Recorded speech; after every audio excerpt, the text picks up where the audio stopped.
E aí, família, tudo bem? Boa tarde. Vamos lá. Esse mês é o mês considerado... Deixa eu baixar um pouquinho a câmera aqui.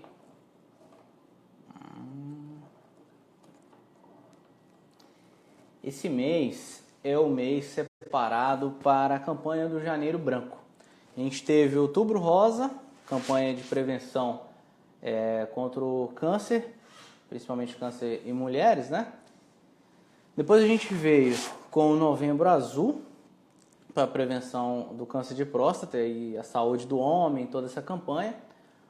O Dezembro Vermelho, contra o aumento dos casos de AIDS no país, mesmo sendo um contrassenso, né?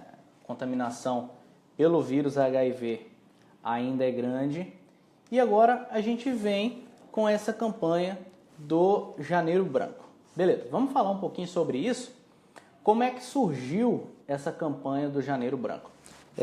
Na passagem de ano de 2013 para 2014, um psicólogo chamado Leonardo Abraão, se não me engano era o nome dele, era isso mesmo, Leonardo Abraão.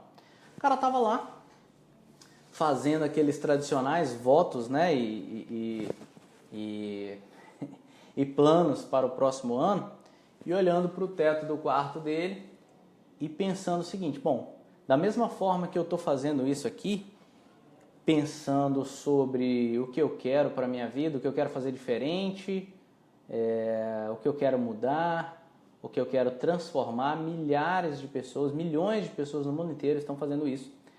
E é muito comum as pessoas usarem o branco, né, para fazer essa transição de um ano para o outro, passar a virada de ano de branco, como se isso trouxesse alguma transformação real na vida da pessoa, além da atitude da própria pessoa. Então ele lançou essa campanha, Quem cuida da mente, cuida da vida, Janeiro Branco.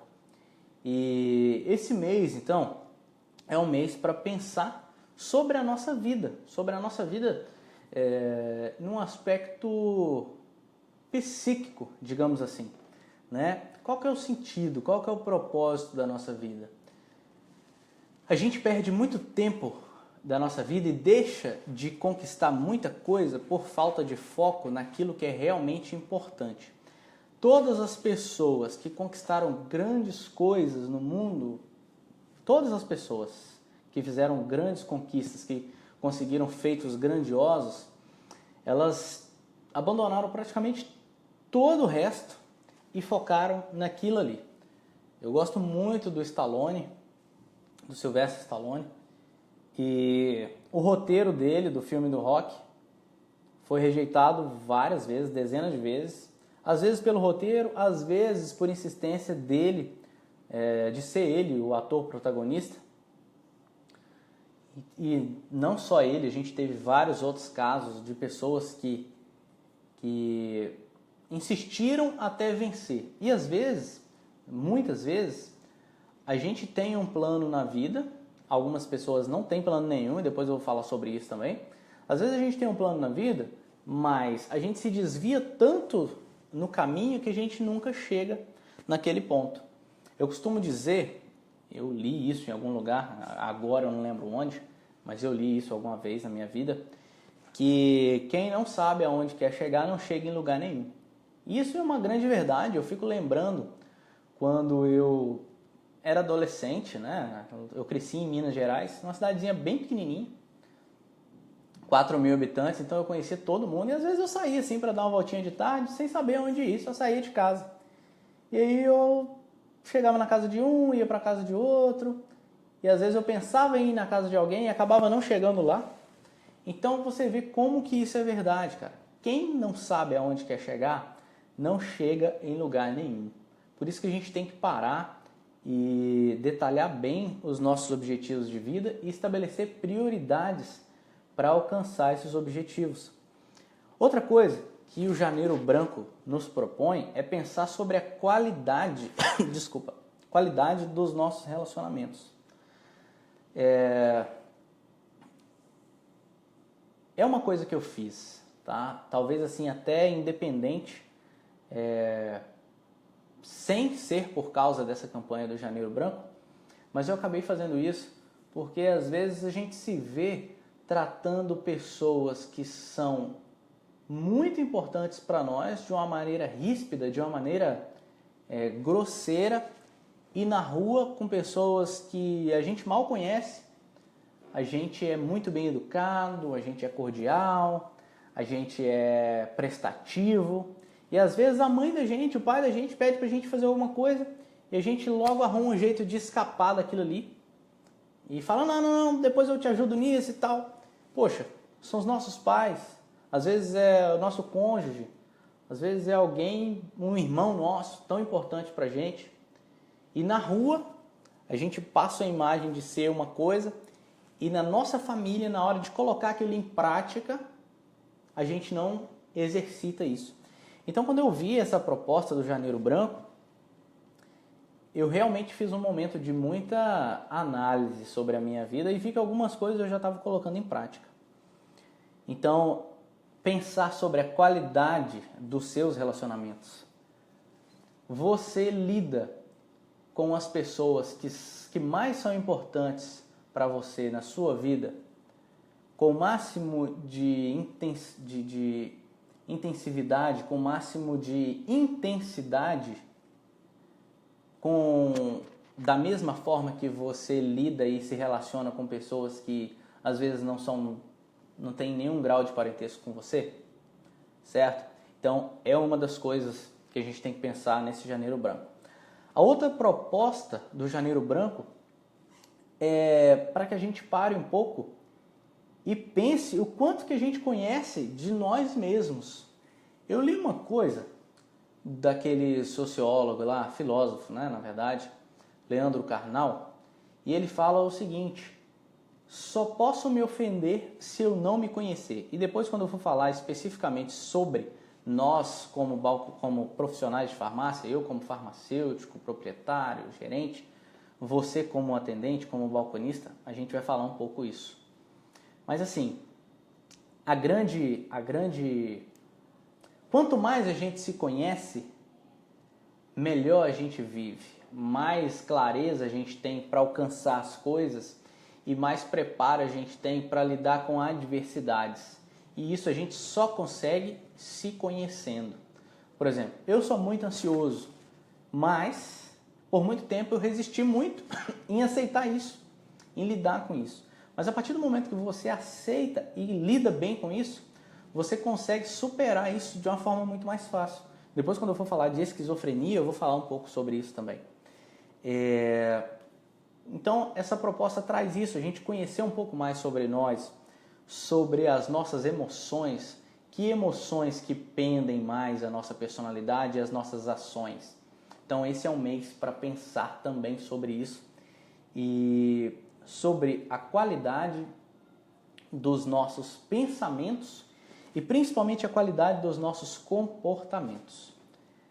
Às vezes a gente age muito de cabeça quente, a gente pensa pouco antes de falar e talvez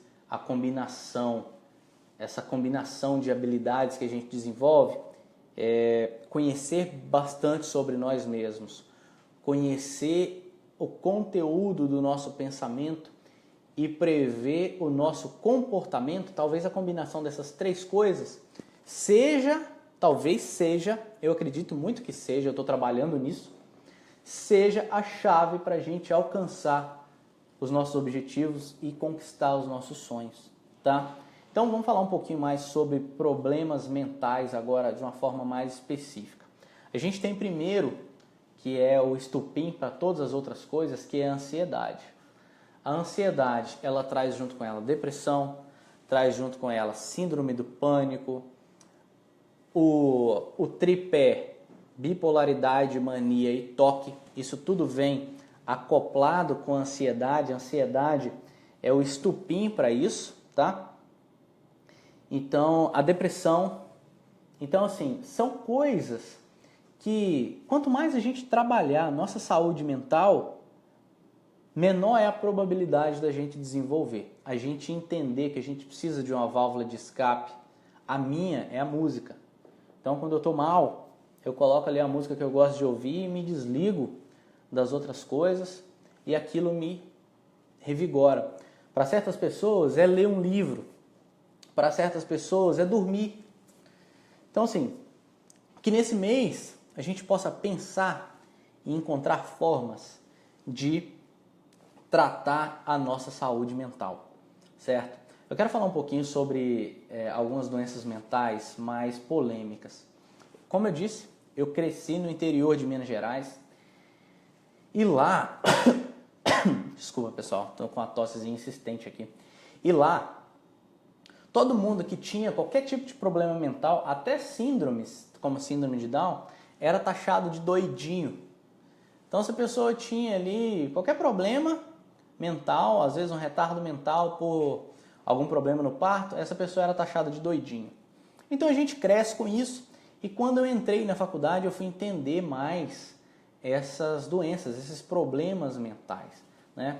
E a principal e pior delas, na minha concepção, é a esquizofrenia. Então, a esquizofrenia é uma doença psicossomática, certo?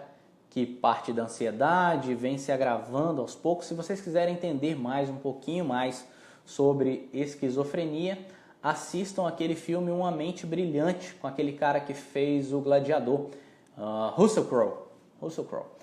E nesse filme ele interpreta o John Nash, que é um matemático brilhante, só que esse cara, por uma questão de ansiedade e outros fatores psíquicos associados a ele desenvolve a esquizofrenia. E a esquizofrenia é uma doença onde o indivíduo tem delírios e alucinações. Vamos entender mais o que é delírio e o que é alucinação, porque isso é muito importante para você na farmácia. Delírio é quando você tem uma percepção exacerbada de algo que existe. Vamos usar como exemplo. Você viu essa garrafinha de água, certo? Ou um ventilador dentro do quarto e a pessoa começa a achar que aquele ventilador está falando com ela ou aquele ventilador está abrindo a boca, né? Enfim, que a cadeira está andando dentro do quarto. Isso é delírio. Agora, alucinação é quando você tem, quando a sua mente, a sua imaginação projeta coisas que não existem a ponto de que você acredite que aquilo é real. Então, no filme que vocês vão assistir, espero que vocês assistam, tem 3 personagens lá que aparecem para ele, uma menininha e 2 rapazes, né? Então, assim, ele ouve essas pessoas, ele vê essas pessoas, ele conversa com elas. Então, ele tem esses quadros de alucinações. E, geralmente, esses personagens criados pela mente, às vezes, induzem o paciente com esquizofrenia a fazer certas coisas. Inclusive, ele escuta e vê esses personagens, às vezes, mandando ele tirar a própria vida. Fala assim, você não vale nada, sua família não gosta de você, você só traz problema para sua família, você tem que se matar, você tem que tirar a sua própria vida. E, às vezes, na terapia, a pessoa conta isso e ela consegue superar isso. Existe casos, eu tenho uma paciente aqui mesmo, que tem esquizofrenia, uma mulher jovem, não tem 40 anos ainda, tem mais de 30 e menos de 40. Só que ela, através da terapia, ela conseguiu perceber e aceitar a doença. Então ela sabe que esses quadros que ela tem, ela sabe exatamente que são alucinações. Então a pessoa consegue conviver com a doença, tá? Essa doença, por fatores, ela pode vir por fatores genéticos hereditários. Eu tenho uma tia-avó que teve esquizofrenia, ela teve um trauma muito grande, os filhos dela foram arrancados dela, assim, de uma forma muito brusca, e ela, depois disso, ela desenvolveu a doença. Só que ela pode vir também com o uso de drogas, então é muito comum você passar na rua e ver pessoas lá, principalmente usuários de cocaína e crack, com ali apresentando quadros ali de alucinação à luz do dia. Então você percebe isso claramente. E às vezes a gente taxa isso de é noiado ou é doidinho, o cara ficou doido porque usou droga. Mas então ele desenvolveu essas doenças, certo? Então a gente tem que começar a tratar isso no começo. Quando você percebe quadro de ansiedade, É aí que você tem que tratar isso. Ansiedade é uma preocupação por algo que ainda vai vir. Fobia social, medo de falar em público. Você já passa ali, às vezes você tem que fazer uma palestra, apresentar algum trabalho, alguma coisa. Você já fica pensando naquilo, com medo daquilo acontecer. Ah, eu vou chegar lá na hora, eu não vou conseguir e tal. Ou vai fazer uma prova de trânsito. Ah, eu vou chegar lá na hora, eu não vou conseguir. Então tudo isso é ansiedade. E a ansiedade, ela traz todas essas outras doenças com ela. Você como profissional de farmácia e a saúde mental, o que a gente tem que destacar sobre isso? Lidar com o público sem absorver os problemas e sem tomar as coisas com cunho pessoal, tá? O cliente de farmácia, muitas vezes ele está vindo na farmácia porque ele não quer vir, às vezes ele está doente, às vezes ele não quer gastar aquele dinheiro, ele teria que gastar com outra coisa, mas está gastando com remédio. Então ele já tem um acúmulo de estresse e pode ser que ele te desacate, que ele te ofenda de alguma forma. Então eu acho que o grande fator protetor para a gente aprender a lidar com a saúde mental dentro da farmácia, como profissionais de farmácia, é desenvolvendo a habilidade de não nos ofender com as colocações do cliente, com o comportamento do cliente. Um comportamento agressivo do cliente não é um problema nosso enquanto profissionais. É um problema do cliente, que a gente com uma conversa amiga, com uma conversa estratégica, pode ajudar ele a contornar, né? Pode falar com ele sobre vários assuntos que talvez ajudem ele. Às vezes ele está simplesmente precisando desabafar um pouco, certo? Então eu acho que a ofensa é o grande estupim contra a saúde mental do profissional de farmácia. Não saber lidar com situações agressivas junto a clientes. Então, esse é o meu conselho para você no aspecto profissional. A outra questão é ter um ambiente... Você ter uma relação saudável dentro do ambiente de trabalho, certo? Com seus colegas, às vezes você tem um colega que você tem um preconceito dele, às vezes você entrou na empresa para trabalhar e ali já tinha outra pessoa e uma terceira pessoa pintou essa pessoa para você, fez a caveira dela com você. E aí você fica ali com aquela imagem da pessoa e você constrói isso e isso já cria uma certa resistência a esse relacionamento. Fulano só pensa nele, fulano é assim, fulano é assado, e você embarca naquela. Então você já começa com um preconceito. Então evite essas coisas. Resolva conflitos. Não deixe que o sol amanheça sobre a sua cabeça com conflitos por resolver.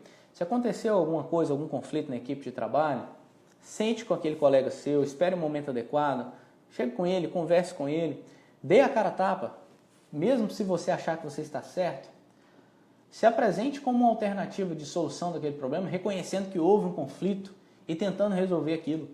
É uma forma muito, eu considero muito nobre de resolver isso. Assim, olha, aconteceu aquela situação, eu quero te pedir desculpa se eu fiz algo que te magoou e queria que aquilo fosse resolvido para que a gente possa recuperar o nosso bom relacionamento aqui. Pega na mão do cara, dá um abraço ou na sua amiga de trabalho e toca a vida pra frente, não fica guardando rancor.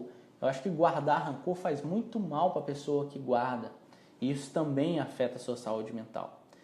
E a outra questão é a questão do assédio moral. Existe uma barreira, um limite, né, até onde vai o seu dever e onde começa o seu direito. E às vezes algumas pessoas puxam o cabo de força aí e tiram o outro desse limite, né? Tirando ele do direito e empurrando ele para cima mais o dever, ou tirando do dever e trazendo mais para o direito. E isso engloba a esfera do assédio moral. Então, basicamente, o que eu tinha para falar para vocês sobre saúde mental é isso. Todos nós passamos por momentos conturbados, ninguém tem a vida de mar de rosas, ninguém, nem eu, nem você. Por mais que talvez você tenha momentos bons, vão vir momentos ruins, e são nesses momentos que a gente cresce mentalmente, psiquicamente e pessoalmente, como pessoa, né? Desenvolvendo o nosso caráter, a nossa habilidade, a nossa forma de enfrentar o mundo e nos torna pessoas melhores para viver a nossa vida de uma forma mais agradável, porque o nosso tempo aqui é muito curto. Então pense sobre isso, pense sobre a sua saúde mental, sobre a qualidade dos seus relacionamentos, sobre a qualidade dos seus pensamentos e a qualidade dos seus comportamentos. E desejo a você um excelente 2018. Eu passei um começo de ano muito conturbado, passando mal pra caramba, minhas coisas atrasaram todas e assim, mas agora estou resolvendo as coisas estão clareando. Eu tenho uma fé em um Deus, sigo uma religião e eu acredito que esse Deus a quem eu sirvo e a quem eu sigo, ele me dá problemas que vão me fazer, me fortalecer e ser uma pessoa melhor. Esses problemas nunca ultrapassam a minha capacidade de resistir a eles. Então eu queria que você pensasse um pouco sobre isso de uma forma geral e tenho certeza, na verdade, que se você colocar isso em prática, você vai se desenvolver muito como pessoa, vai se desenvolver muito como profissional e vai estar muito mais bem preparado para lidar com seus desafios e alcançar seus objetivos. Beleza? Então é isso, vou ficando por aqui e até o nosso próximo vídeo.